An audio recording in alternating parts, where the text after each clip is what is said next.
And James, we know this is not simply about symbolism, is it? And we'll come on to some of the practical stuff in a minute, but symbolism does also matter. How important do you think it is that, in many ways, President Zelensky has stood next to Boris Johnson? Just those images on a day like this.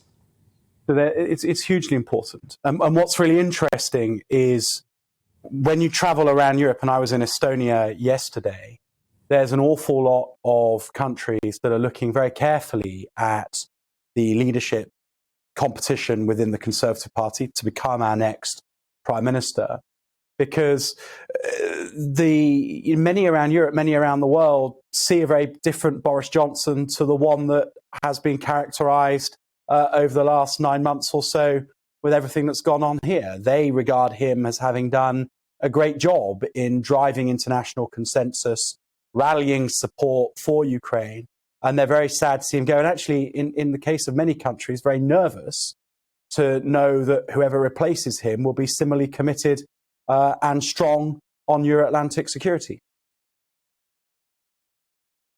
If we can, to a degree, the Prime Minister seemed to be alluding in that press conference that we just played out here on GBNews that there already has, unsurprisingly, been an awful lot of military aid to Ukraine, but that continues, including, it must be said, the training of Ukrainian troops here in Britain before they go out to the front line.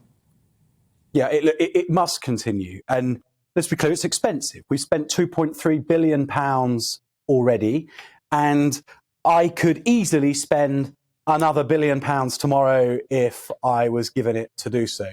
But the cost of not doing it is even greater still, because, Putin doesn't just settle. It's not, no one should believe that if he could just be left with the Donbass, everything would be fine.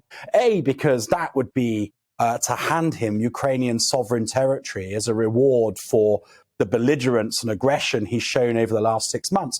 But because, as we saw with South Ossetia in Georgia and Abkhazia and the Crimea in 2014, what he hopes for is that he can show these outrageous moments of aggression, take the sovereign territory of another country, and then hope that the international opprobrium all fades away because it's too expensive and too difficult to keep it going. And so then he goes again and he takes another bite and another bite and another bite.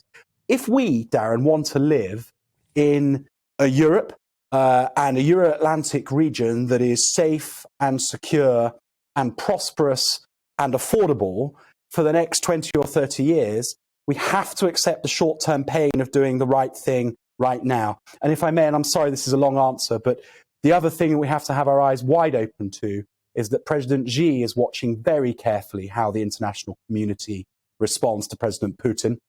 And if we show a lack of resolve, he will cross the Taiwan Strait in the blink of an eye, and that will make all of this as a moment of global difficulty look like a walk in the park.